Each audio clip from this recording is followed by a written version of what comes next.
What is up, guys? We are live. Welcome to the Bags to Riches podcast. I am your host, Zach Ginn, and I made this podcast because I was a high schooler in real estate wholesaling with $0, and I started as a bag boy into bandit signs. And honestly, that's how I made my first 100K. And one of the first guys I thought I'd have to get on this podcast is another guy as a teenager who got into bandit signs and went literally from nothing to something. Is Alex Saenz. So you guys have probably heard of All In before. I got Carlos and Sal on the podcast, and now we finally got the last All In guy, Alex Saenz. So Alex, thank you so much for coming on today. No, appreciate you. Yeah, it's we've been waiting for a little while, so I'm glad to be here. And for everybody watching this, I mean, welcome. I know it's going to be a good one, so stick around. All right, sweet. So let's get off from the top. What is your story from nothing all the way to becoming a millionaire at 22 years old with the power of real estate wholesaling? 22. Wow. So tell me, what's your story? Yeah, I mean, first and foremost, Zach, I mean, thank you for having me on. I know you don't just have anyone on, so I'm honored and humbled. But yeah, for those that don't know who I am, my name is Alex Saenz. I'm now 24 years old. I'm here in Phoenix, Arizona. Been wholesaling and flipping, now doing some developments.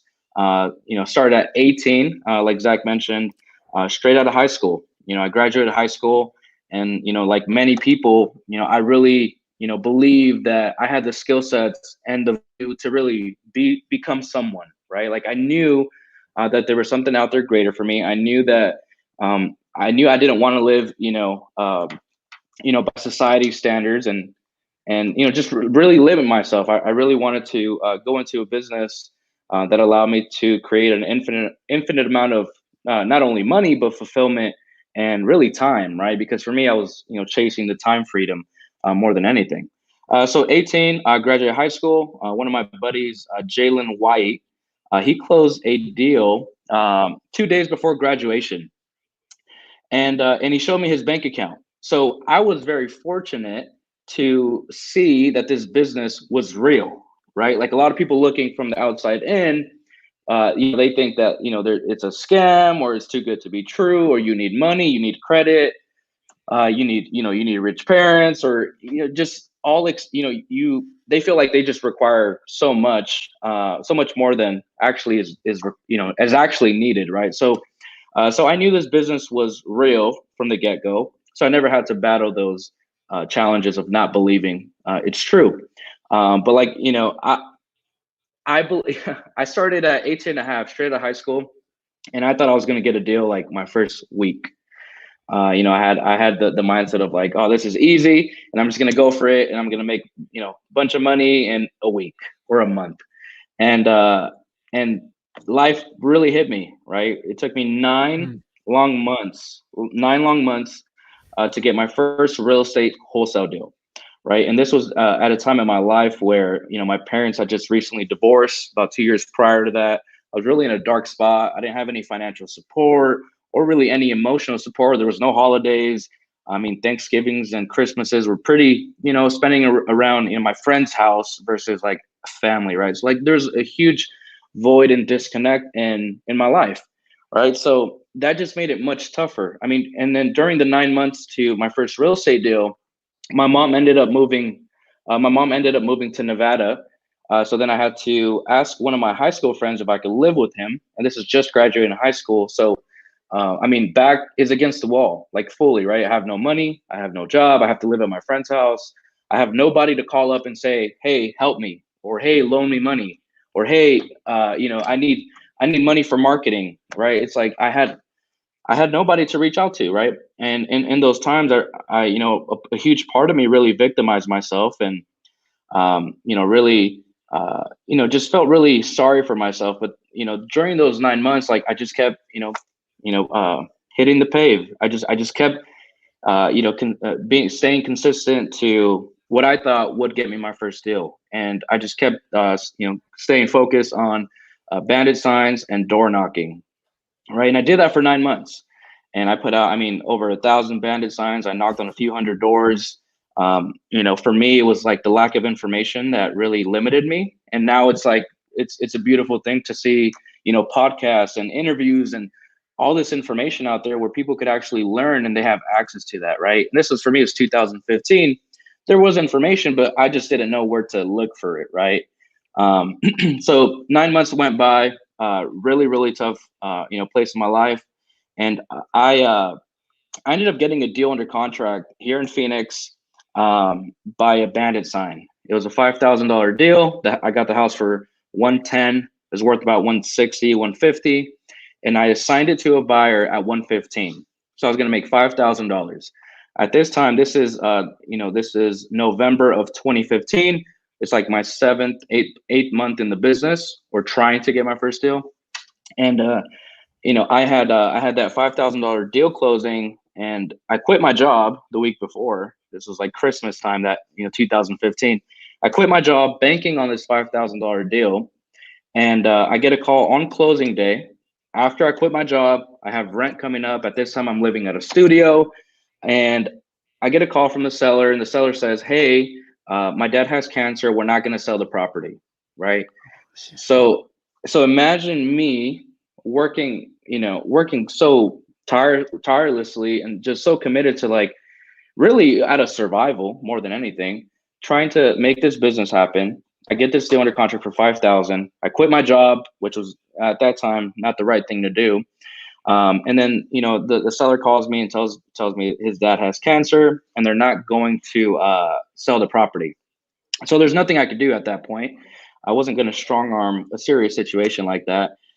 So here I am, like, heartbroken, right? Heartbroken because, again, over 1,000 bandit signs. This was like my first, potential deal, my first potential check. I was banking on it so hard, and then it just fell apart. And I was just so close. And at this point, like, because that happened, like month 8, I totally quit real estate. I'm like, I'm done. I want no part of it. It works for everybody else, but it doesn't work for me. I'm good. And led me to, like, about 2-3 weeks of, like, pure depression. Like, it did. Like, I was so crushed and hurt. Again, I didn't have anyone to call, and just speaking the story, I could feel the emotion because it was like I just felt so down and crushed, right? And the way that it all switched around, right? Like, there's and the story's still going on, but the story really shifted. Was I'm about 2-3 weeks after I lost that deal. My girlfriend invites me to Buffalo Wild Wings to get food.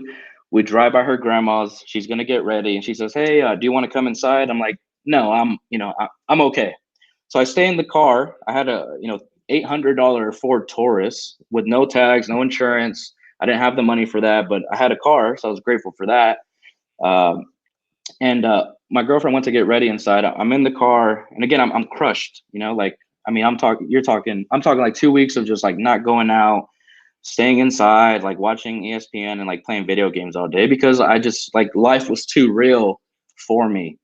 And it was in that moment where I was waiting outside for my girlfriend, and I was hearing the Christian station radio, and they were talking about a message, right? A verse from the Bible. And, I'm paraphrasing, but the message that I heard on the radio was, God doesn't put you through a road that you won't come out of, right? That he won't provide the way out. And in that moment, I felt a connection that was void for, like, probably a few years, right? And I felt this reassuring feeling that it's going to be okay. And that moment, I felt the urge, right? This is like, this was a very life-shifting moment in my life. I felt the urge to drive for dollars, right? Like, go around the neighborhood and look for vacant houses. And that's exactly what I did. I left my girlfriend at her grandma's, and I just started driving for dollars. She's calling me like, "Where are you at?" I'm like, "I'll be right back." So I drive for dollars in South Phoenix, where I'm at. And I see a vacant house. I call that. I look up the owner on the assessor. I call that house. Nobody answers. The next house that I see, I call I find the owner's name on the county assessor. I look up his information on an app called Intellius, which I don't recommend now, but back then that's all I knew. And there's about 4 or 5 numbers on the seller's profile. I called all of them, and none of them worked, right? And I just had a thought. I'm like, call the relatives, right? So I click on the relatives of this seller's profile, where I'm looking for his number. And there's a relative. It was a lady's name. She didn't have the same last name as the seller. So I'm like, she's probably not related. I end up calling that lady, and it ends up being the actual seller, right? His name was Jose, right? So it's like all this divine. It was just, the synchronicities were just like, whoa. Like, so I call the relatives number. It ends up being the seller, and then I give him the pitch. Hey, my name is Alex. I was driving by the area, and just curious to see if you're interested in selling your property here It was on Tonto Street. It was on Tonto Street in Phoenix, and he's like, yeah, he's like, I'd love to sell. He's like, if you take a look across the street, I have another property. You can buy both if you give me the right offer. And so there's two houses on the same street. They're both vacant. And I'm like, okay, I'll call you back. He's like, call me back tomorrow. I call him back 10 minutes later. I go on Zillow. At this point, I really don't know how to run numbers. I haven't bought a course, or I haven't really dove deep into it. So I called back, and I offered him $50,000 for both properties. And the guy hung up on me. I'm like, what did I do wrong? So then I like take a further deep dive into what the property's worth. And these houses are worth like 120 each, right? Like retail. And they needed a lot of work. So then I called back and I said, hey, what would you sell these two properties for? Like, what's your number? What's the best you can do? And the guy said 100,000. And I'm like, would you take 60? He said, no. I'm like, would you take 70? No. Would you take 80? No. So like, I'm like just throwing every offer out. And finally, like an amazing negotiator that I am, I got him down to $92,000. Right. Okay. And I feel like it's a deal. But then again, I'm like, I'm not too sure. So I end up sending the contract, totally mess up the contracts, like send him an option agreement instead of a purchase agreement. And fast forward, he ended up signing those two contracts, and then I sold the deal in 2 days. And all I did is I called the for rent by owners in the area, and I left voicemails and let them know that I had two properties in South Phoenix, and I left probably like 10 voicemails. And the guy calls me back the next day, and he says, "Hey, you left a voicemail. What's the details?" I give him the details. He's like, "Oh, I live down the street. I'll go drive him." 30 minutes later, he calls me back. It's like 2 days after I got the contracts. He calls me back, and he says, "How much do you want for them?" Well, I didn't think that far ahead, because I didn't know if they were even deals. And the first number that came in my mind was 105,000. Right. So I just threw it out there, and the guy said, "I'll take them." I'm like, dang, I should have said 110, 115. Right. But fast forward from this was, like a Monday. That same Friday, I got the deal under contract. I opened up escrow, found the buyer by Wednesday, and then by Friday, the cash buyer closed all cash, and I had a check for $13,000. And before, I had about maybe $80, maybe just over $100. And fast forward to Friday, I had $13,000. And from that moment on, the proof of concept was real. I knew that it wasn't the business; it was me and my efforts, and my skill sets that I had to improve on. And it just all clicked for me, right? And I mean, now this was 18, 18, 19.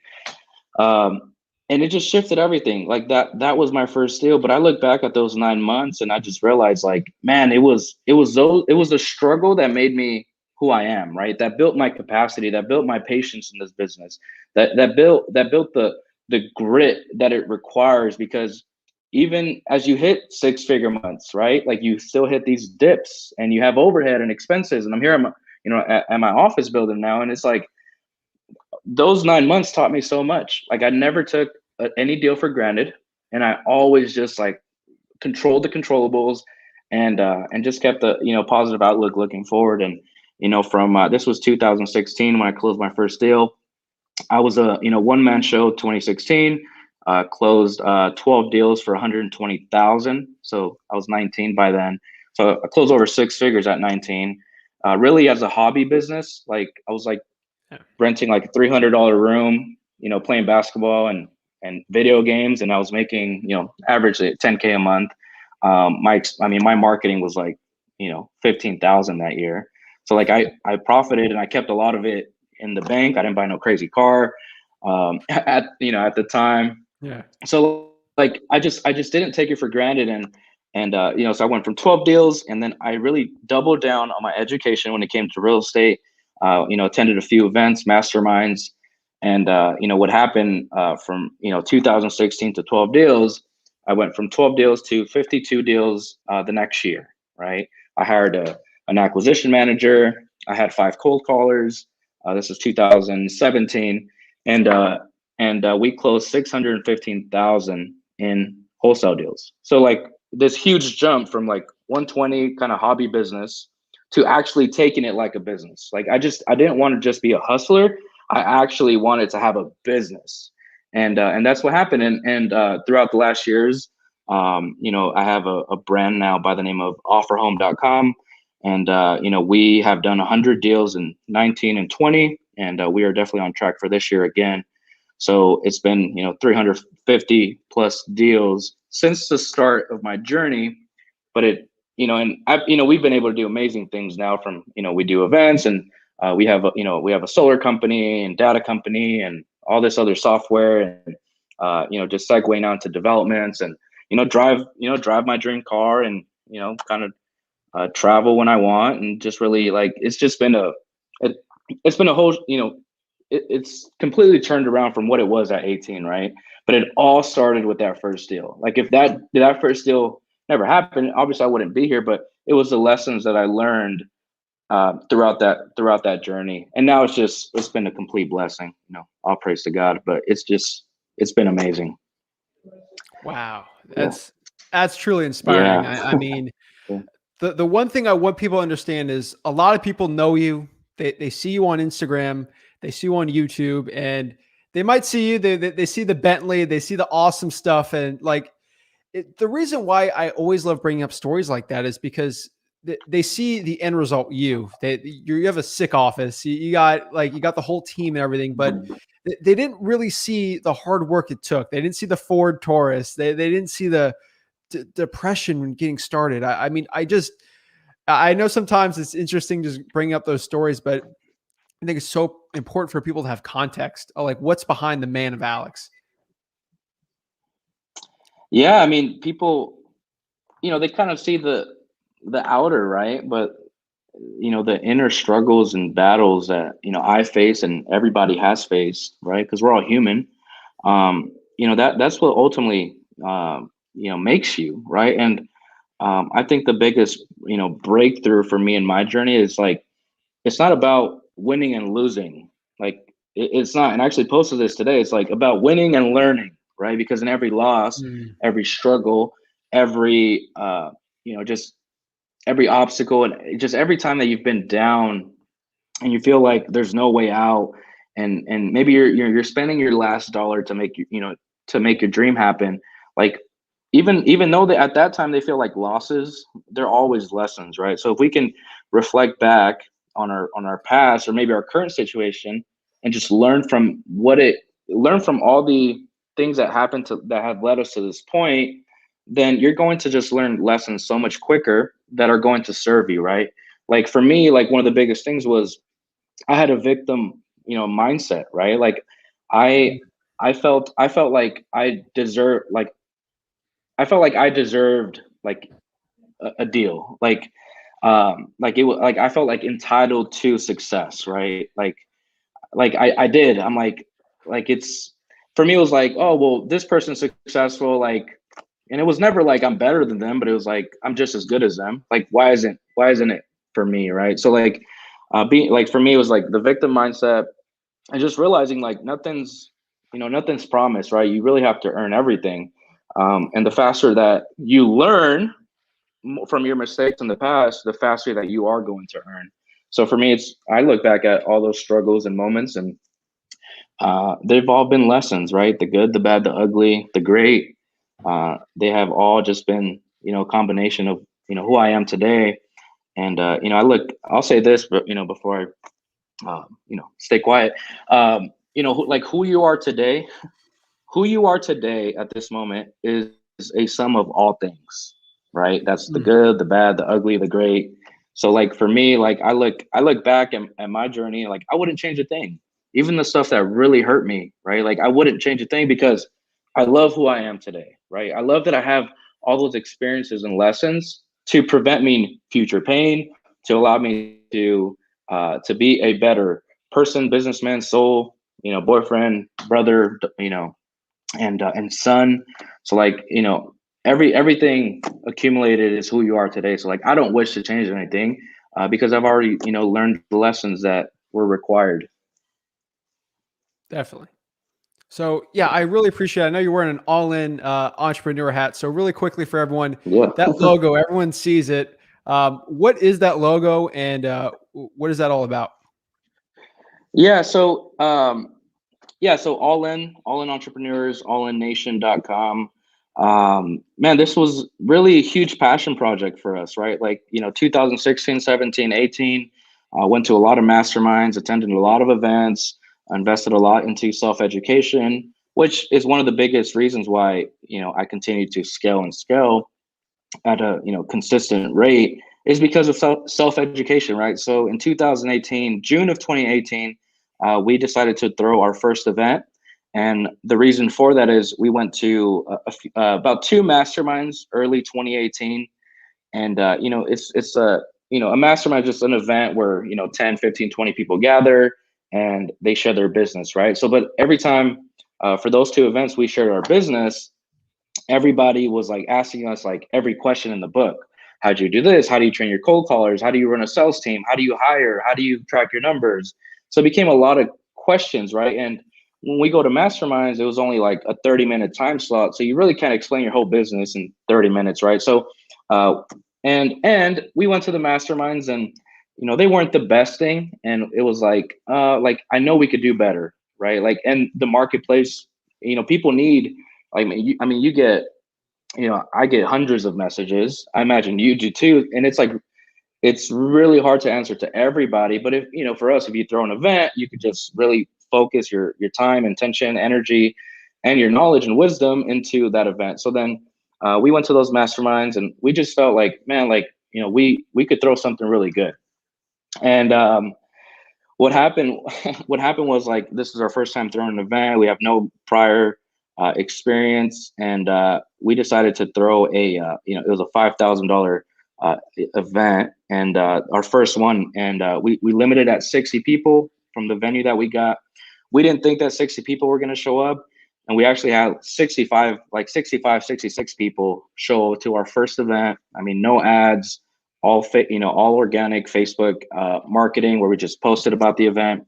But because we documented our business, journey, like I've documented from my first deal, from my first 6-figure month, to my team, to getting my first office space, to buying our office building.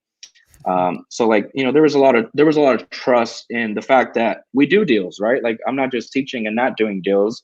Like, I'm actually doing deals, right? Like I'm adapting with the economy. I'm adapting with new marketing strategies. What worked in 2016, I mean, it still works now, but it doesn't work to the magnitude that it worked back then. So now we're just, that's why we threw our first event. And ever since our first event, it's been a blessing, right? Like, I mean, thousands of, people that have come through our events, to our momentum event, which is our 2-day, scaling event, where we take, those that are doing 1 to 3 deals a month and get them, the blueprint to really scale into a multiple 6-figure, 7-figure operation, right? And we've seen so many people come through, right? Like, if you need, the success stories, I can give you hundreds of them. But like, there's so many people that have come to our events. They've gone out and they've totally crushed their market, right?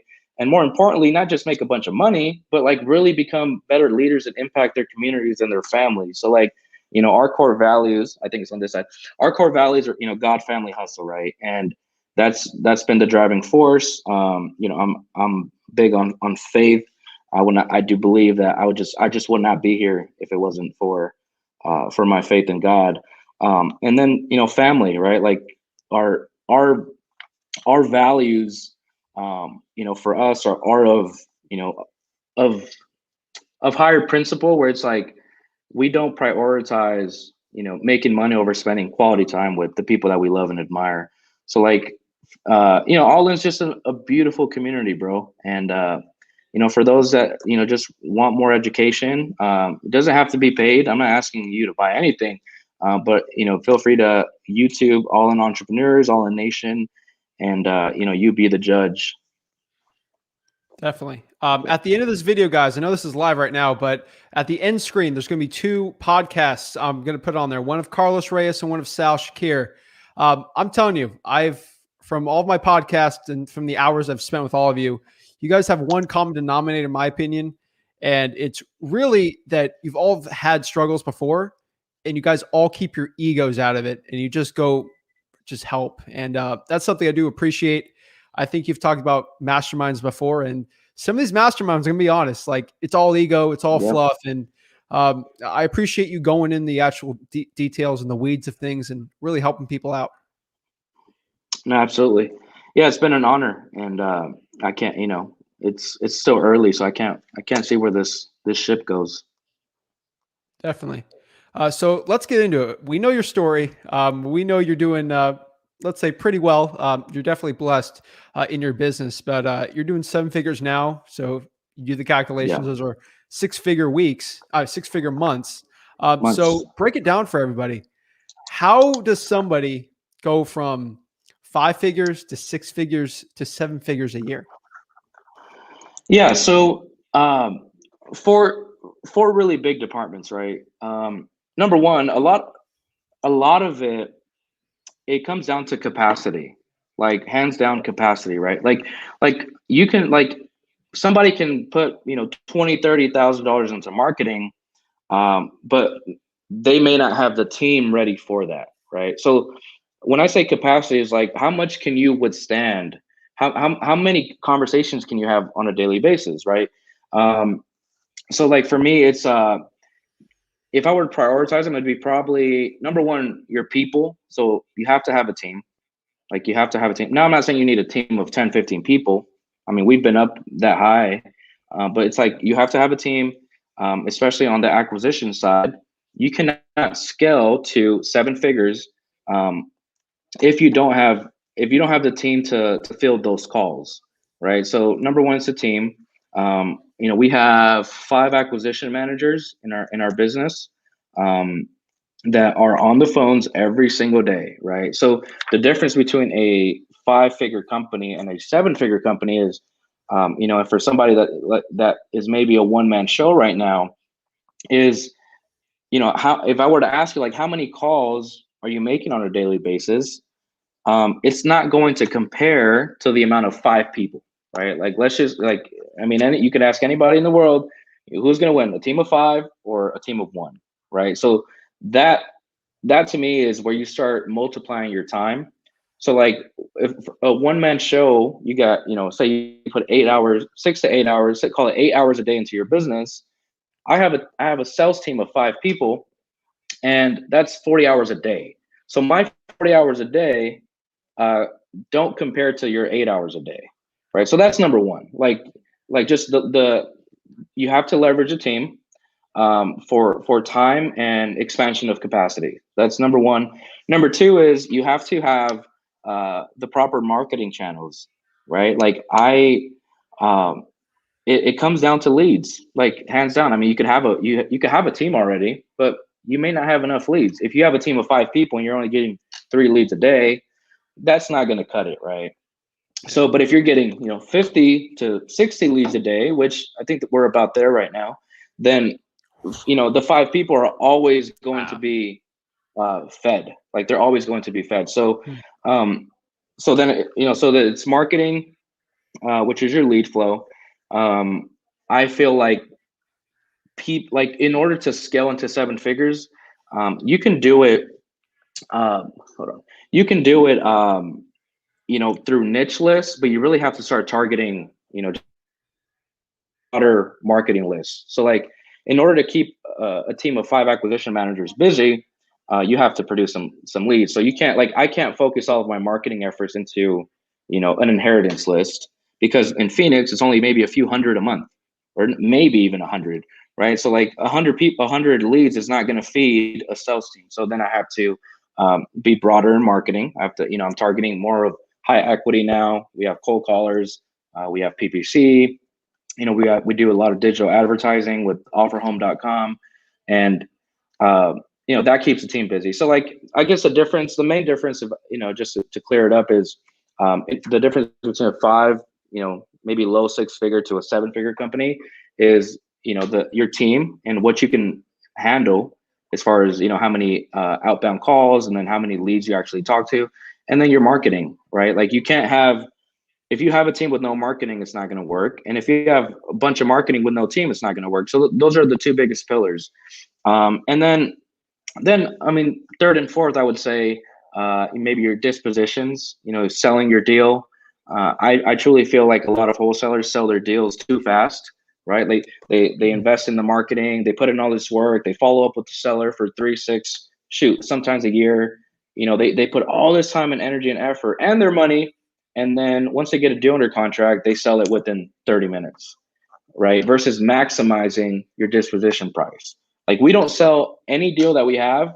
We give it anywhere from 24 hours to 48 hours, right? We get as many offers as we can on the property to sell it for the highest price, because I'm in a for-profit business. I'm not like I have a charity, I have a foundation, but my real estate company is for profit, right? Like, we have to keep the lights on. Like, this office building isn't cheap, right? So like, plus the overhead. So that's something that somebody can focus on to really increase their numbers, right? Like, if example, if somebody did 30 deals last year, what if you were a little better on your disposition process and you maximize the number, and you took maybe better pictures and a video walkthrough, and you maybe cleaned out the house so you can sell it to the highest, for the highest price. And over 30 deals, say you got $3,000 more on average, that's $100,000 on just one fix, right? So like, being able to see your business and saying, okay, in my marketing, what can I maximize? And do I need more leads? Well, if I need more leads, can we even handle that? On the acquisition side is, how many leads do I need to get a deal, right? Like, that's the biggest factor in acquisitions. Like, how many leads to a deal, right? Because if I know that for every 50 leads I get one deal, then it just becomes a numbers game. I just know that for every 50 leads that we bring in from cold calling and our marketing channels, the conversion should be one deal. So that, I mean, those are some pointers that I can give for the difference in 5-figure to 7-figure company. A lot of it is mindset and tolerance for risk, right? Like, I don't see marketing as an expense. Like, I personally don't. I've been in the business for years now. Like, and really, if you ask any business owner that's been in business for a long time, marketing is not an expense. Marketing is an investment, right? Like, marketing is an investment. So it's these mind shifts to really begin to increase your budgets and begin to increase your company. I don't see people as an expense. Sometimes they are if they don't convert, but like, for the most part, like, a new hire is an investment, right? Like, we do 90-day, more like really trial periods. So it's like $2,000 to $2,500 base. So like, I know for every new hire on the acquisition side, we have a good team now, but on the new hires, it's like, okay, if they don't close a deal, then I lose out $6,000 to $7,000. But really, it's like, when it comes to hiring somebody, like, if you're looking at like the loss of maybe $6,000, like, and you're not thinking about the $100,000 in deals that they can bring you, well, you're kind of looking at the wrong thing. So like, my whole point is like, don't focus on the loss, like, be aware of that, but like, really ask yourself, like, dang, okay, what could this be, right? Like, because one good hire can close $300,000, $500,000 in deals, right? Like, and so those are some of the mindset hurdles that you have to get over. It's like, in order to scale, you have to invest in people, you have to invest in marketing, and you got to get out of your own way. I knew for me, when I first started, I felt like nobody could do it better than me. So like, and I feel like that's a common case between entrepreneurs, Oh yeah. amongst most for sure.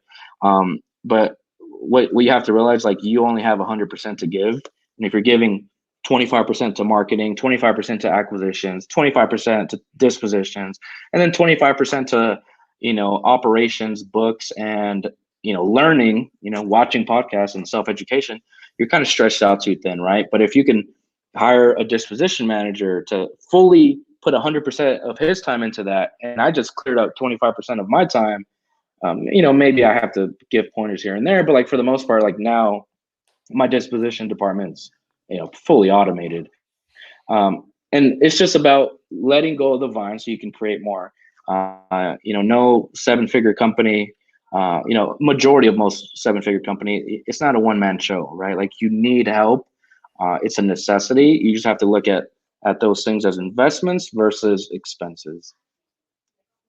Definitely. I mean, Yeah. the one thing I do have to ask, because you run a very, very good company going with your seven figures. How do you find? Because I think you mentioned that like no one can be as good as you.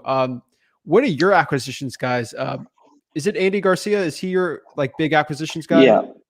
Yeah, he's my sales How director. He's how in charge.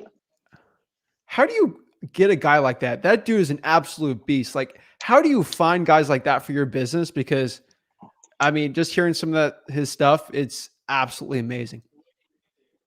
Yeah.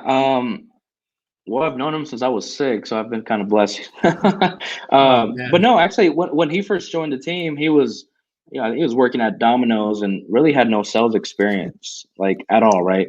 Um, and I think the biggest things is like you have to support your your team members in a way where they can run too, right? Like, Mm, don't just, as a business owner, you can't just hold everything that you know in your head. You have to create a structure and a process for them to learn, so then they can enhance it, right? So for the biggest things that I could share, like just from a leader to raising another leader, or to elevating and expediting another leader. He's a sales director now, but it was really structure and then the process. So when I say structure, it's like that would come down to like a set of expectations, a set of procedures, and a sales. And then on the process side, it was a sales process.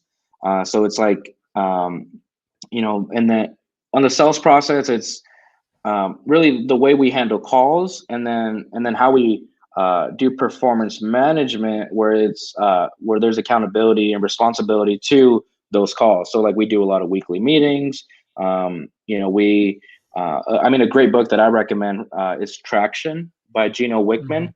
I mean, that book like shifted everything when I was about 19. Just the fact that you can really organize your business in a way to have people win, right? um, but yeah, I wouldn't say like, I know I definitely got lucky, but it wasn't like in the beginning, it wasn't like all sunshine and rainbows. Like Andy did have to learn a lot, but because you give people exactly what they need, eventually they just rise up. And for me, it happened pretty quickly. But yeah, I mean, have I found another Andy? No, but I believe they're out there. Definitely. So, yeah, I Yeah. mean, managing people is just one of the hardest parts of running a seven-figure wholesaling business. But this brings me next to my next thing is, can you share with the audience what your current structure looks like in your wholesaling business? Like, what does the average deal look like? What's the marketing channel? How is it getting Yeah. sold? How is it getting acquired? And what markets are you doing? Yeah, so let's talk marketing first. So marketing, we are primarily digital marketing that consists of pay-per-click, Google ads, Wow. and then SEO, so search engine optimization, where we rank in really a handful of parts throughout the U.S. And then Facebook, we do Facebook ads as well. So that's our digital marketing, and then cold calling is our second. We have 6 callers right now. I've been as high as like 20, 21 callers, but we like to we have 6 good ones, and then And then the third one would be SMS. So we do. I mean, we've been doing SMS marketing since like 2017. And there's been a lot of changes recently, but those are our three core strategies. I mean, I've done every marketing you could think of, but we get a lot of consistency with those three. I think the most consistency, in my opinion, has been digital marketing, solely for the fact that there is a lot of people on it, but it's not as saturated as cold calling or these offline marketing methods. So that's marketing. On the personnel structure, so it's me, CEO. It's Andy, COO, sales director. My brother is a dispositions and then asset manager, so he handles our flips, rentals, and he handles all of the dispositions, selling every single deal on through our wholesale business. And then under Andy, he has 4 acquisition managers that are on the phones, pounding the concrete. And then on the disposition side, we have an admin and admin slash disposition assistant. So she handles a lot of the paperwork, transaction coordination, and that's pretty. I have my realtor as well, so he's in house. So he handles all of our retail listings. Because on the online side, we get a lot of leads, and a lot of those are, for the most part, a lot of retail.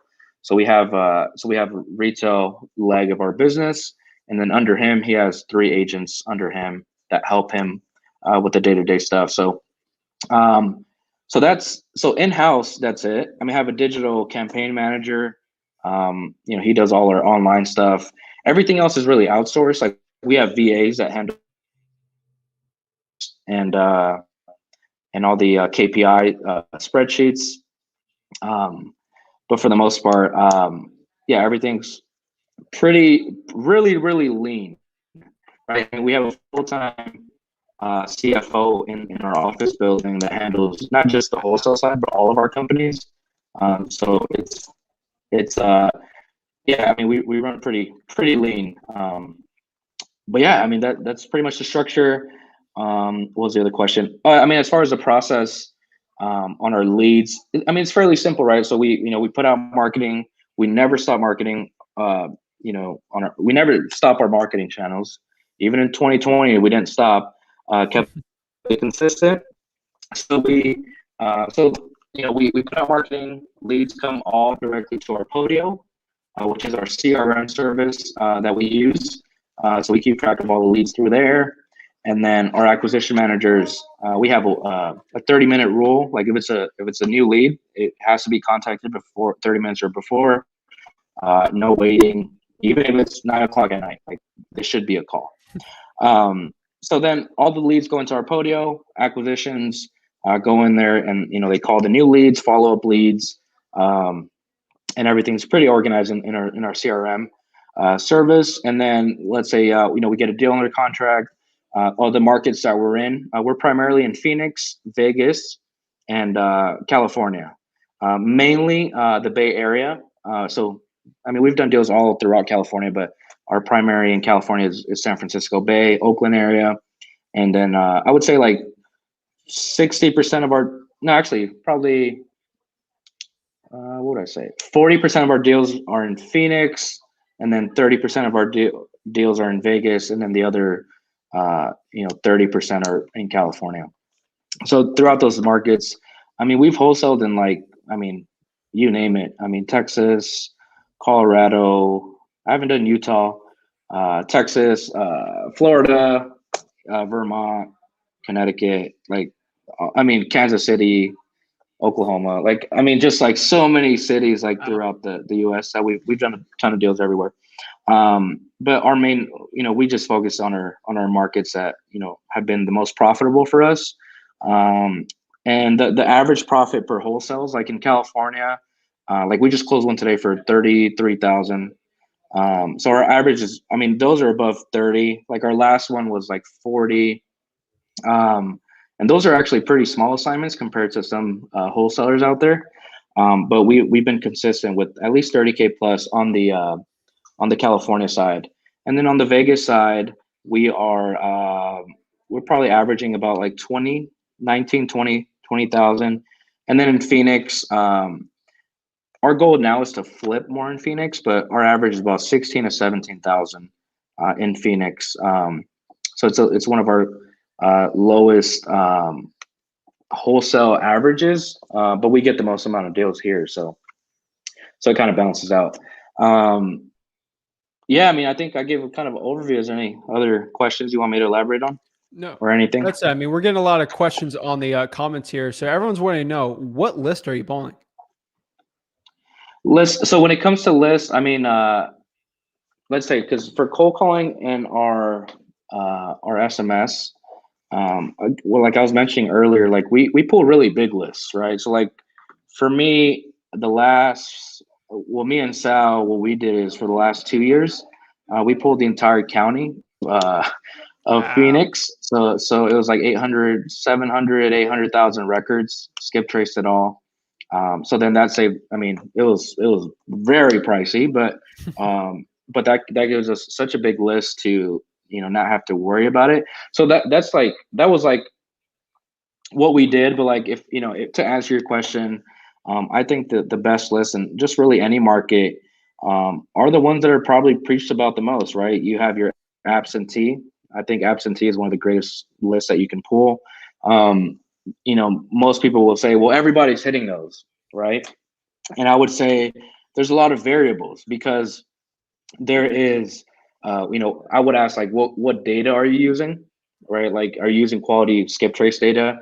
How is your cold calling, right? Because you may call a lead, and then I call a lead, and maybe I get the lead and they want to sell to me, but maybe you just took a bad approach, or you didn't stick to, to the point, or it's just something happened in your conversation where, they were turned off by your conversation. But for me, it's a lead, right? Not only that, but like, we can call the same list, and say we have the same skip trace data, and then we cold call them, but maybe, just maybe, my sales team is just much better than your sales skills, right? So I think that I never, there is a lot of good lists, right? Like, your absentee, inheritance, probates, code violations, vacant land. Like, there is a lot of good lists, but ultimately what you want to focus on is your skill set, right? Because me and you can, and I'm not saying you, but like me, whoever's watching this, generally, we can have the same 100 leads, right? And it's going to come down to who is better on the phones and who can solve, the seller's problems. So I think a lot of people focus too much on the list and not enough on their sales skills. So then by the time they get leads, you're competing with, people that are really, focusing on what they should be focused on, which is their sales skills. Because anybody can produce leads, right? But not everybody can close deals. So you want to focus on more of your sales process and sales skills. You want to focus on that much more than, fixating on what list should you pull, because again, you could pull any list, but it's a matter of, can you solve the seller's problems and can you close? It's two simple things. Wow. I mean, that's it. I mean, that 800,000, I can't imagine skip tracing Yeah. on that, but wow. Wow. So a follow-up question from Snowsy's here. He says, how often do you hit basically each list, I guess? Yeah, so it depends on the list. So if it's like a pre-foreclosure, depending on the auction date, I mean, we typically don't hit it more than like 2 to 3 times, Mm. contact attempts, unless it's like we know it's a deal and we're going after it. But like, if it's an absentee list, I mean, we hit it as many times as we can, because, for example, like, say it's like a 20+ year ownership list. Most sellers, like, say you have 1,000 leads, well, actually for us it's a lot more, but let's actually say 10,000.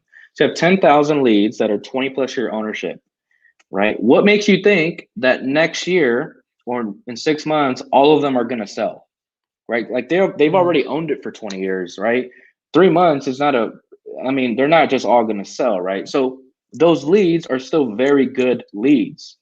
So like, I wouldn't, like, my answer to the question, would be, I mean, as many times as you can. But if I were to say a number, I mean, I would say anywhere from like 8 to 12 times, go around it or hit it continuously.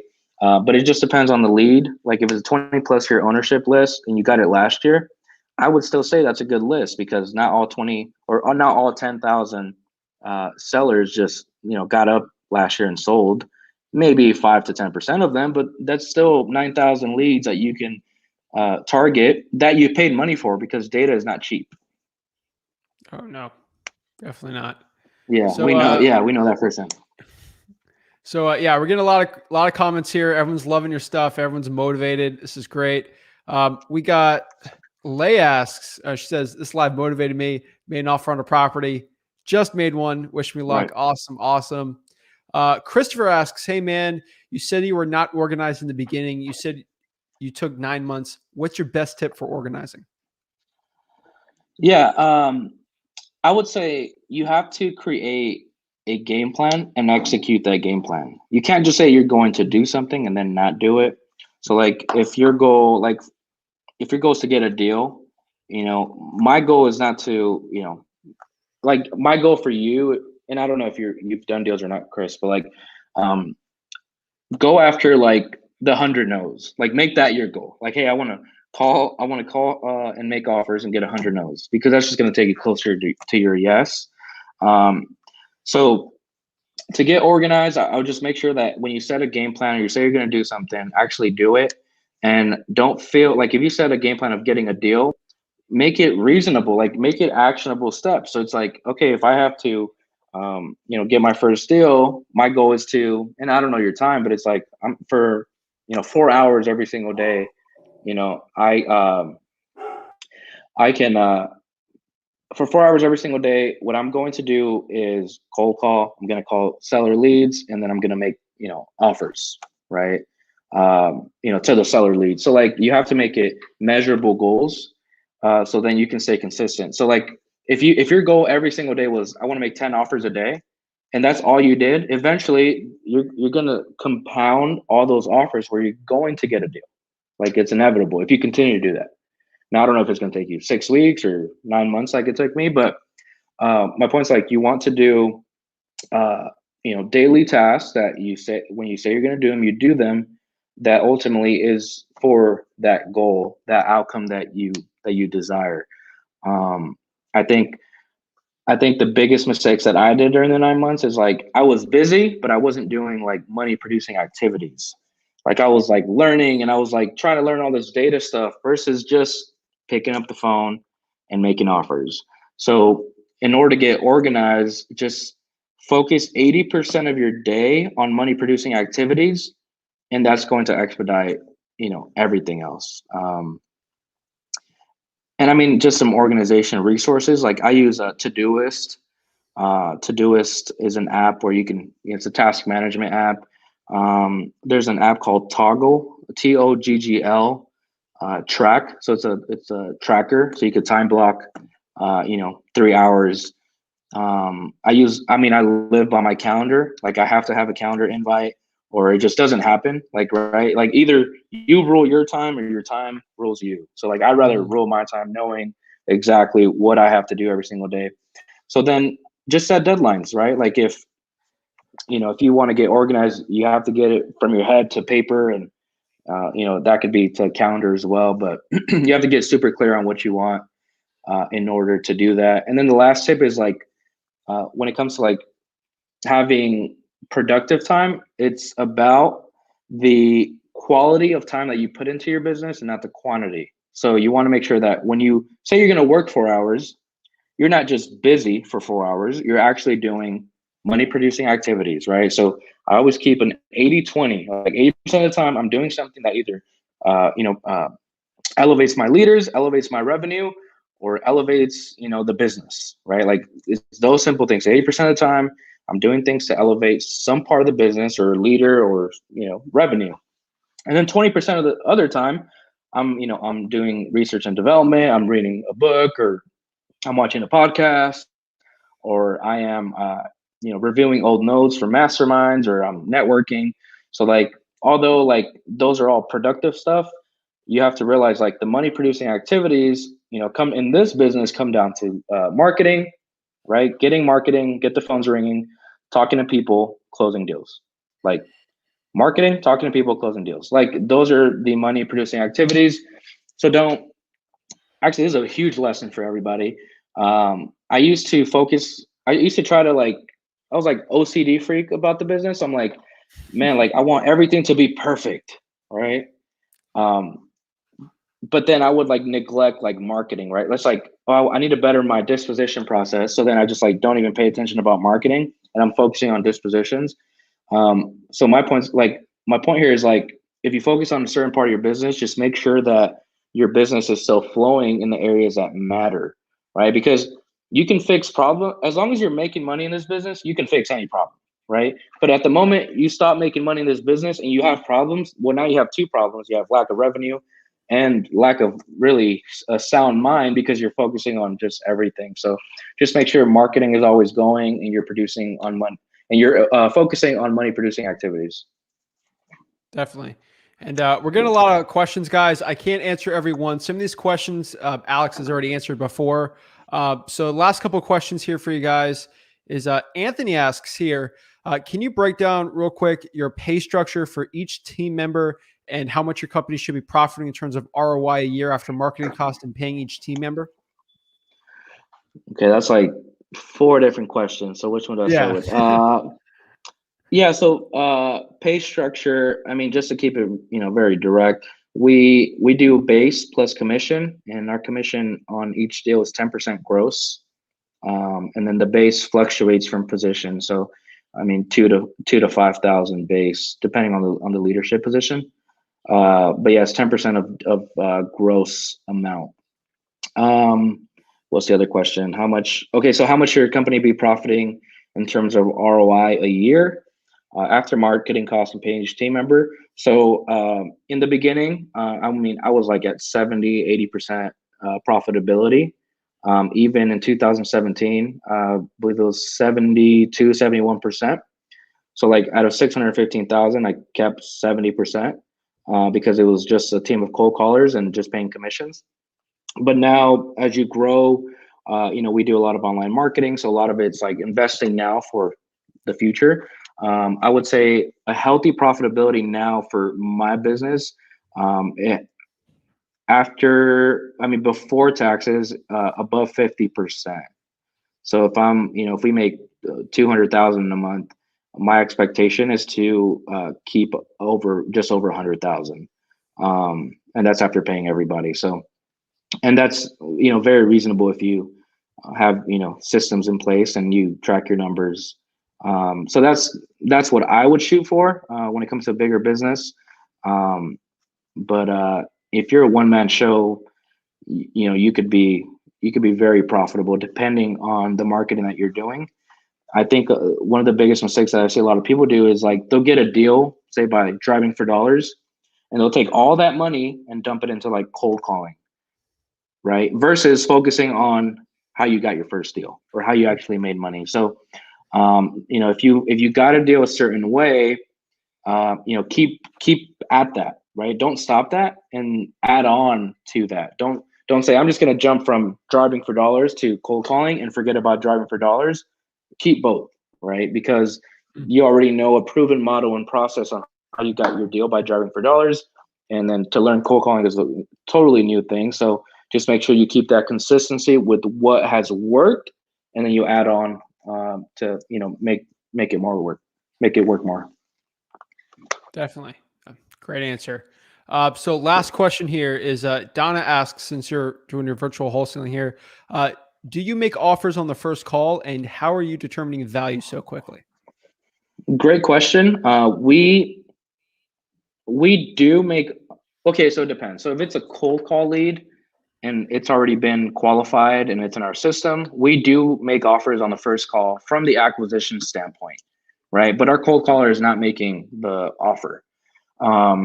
If it's a direct mail call, we don't make offers on the first call because we're fielding it. It depends a lot on the conversation and lead flow, but for the most part, like my sales guys are making offers on the first call. not my cold callers, but my sales guys. And then how do I determine value so quickly? Well, for us, we've been in Phoenix, Vegas, and California for a few years now. So we know the pockets, we know we have buyers, we have immediate buyers that will tell us their price so we can negotiate back and forth.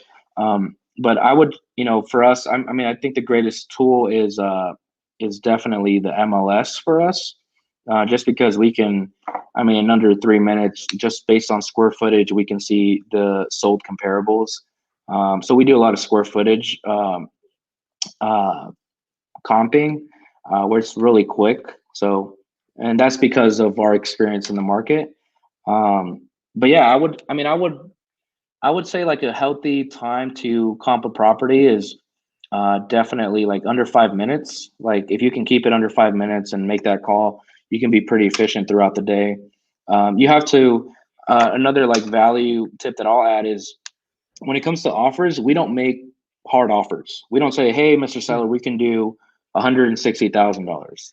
We actually do ranges to allow us to, so instead of like saying 160, we say, hey, Mr. Seller, based on the comparables in the area, we'd be anywhere from 140,000 to 160,000. Is this something that that you would proceed with?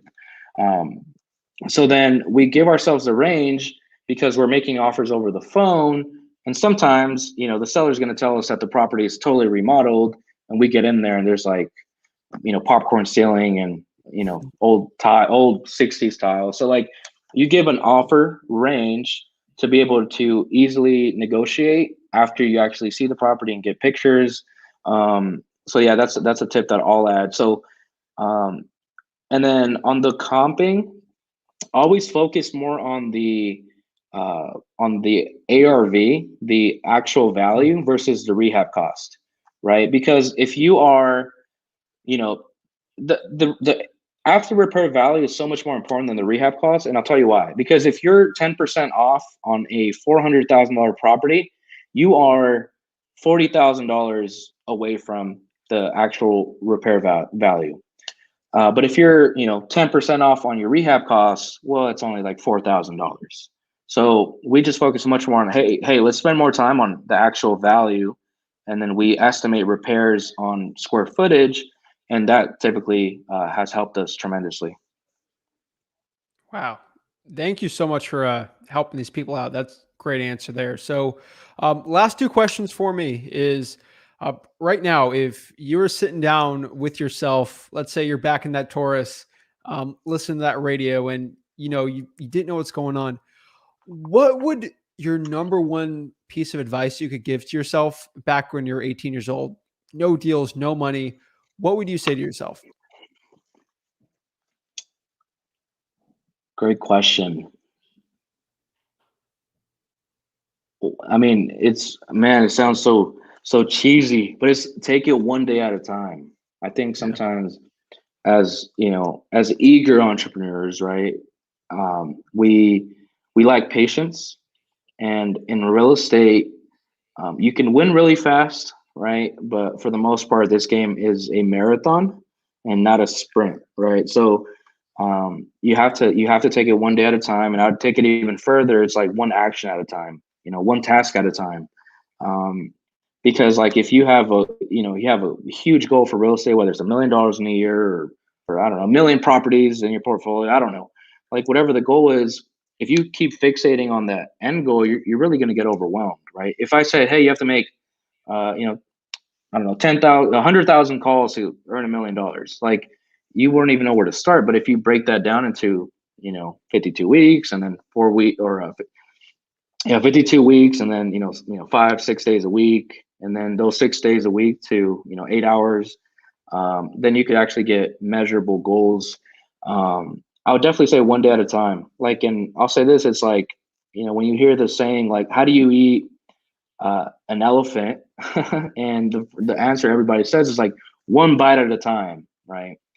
But if you think about it, if you eat an elephant one bite at a time, you're going to get pretty full pretty fast. Like you're going to get full really fast. So then the way to actually eat an elephant is like breaking it down by daily, hourly tasks. So it's like this hour I'm doing this, this day I'm focused on this.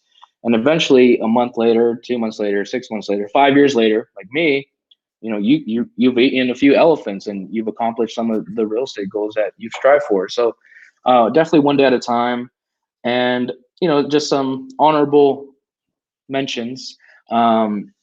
It definitely self-education, and that's not in the form of like spending thousands of dollars on courses or events, but start with a $5 leadership book, right? Like start with, you can go to thrift stores and get $1 books, dollar books. So it's just committing to the self-learning process to really expand your mental, physical, and spiritual capacity, so you can actually, build up the capacity to actually build something bigger than just yourself. I think in my journey, like the biggest thing is how to manage stress, right? Like how to manage a team of, because now it's not just a real estate company, I have other companies. So it's like how to manage 30 different personalities in the office, and how to be an optimal leader. Like that to me is super important. So if I could go back to my 18-year-old self, is just really dive deep into to capacity. It's self-education, and that's going to help you so much more as you grow. Definitely. Wow, that was amazing. So my last question for you is, it's the Bags to Riches podcast. I started as a bag boy with $300 in my bank account, and I ask every single guest at the end this same exact question. So Alex, if you had $300 in your bank account, you're back at 18 years old, straight out of high school, in 2021, what would you do to become the next Alex Saenz? I would do a few things. Number one is, and actually you don't have to spend money, but I imagine that if anyone's watching this, you probably have a phone. If you don't have a phone, you're borrowing a phone, so you still have a phone. I would I would make a list of 100 people that I know. And I would, even if I don't know 100 people, I would ask the people if they know 5 people, right? So I would just make a network list of 100 people and call everybody and say that I'm looking to buy a house, and I'm, willing to, give them a $500 fee once the deal closes, right? Not your $300 that you have.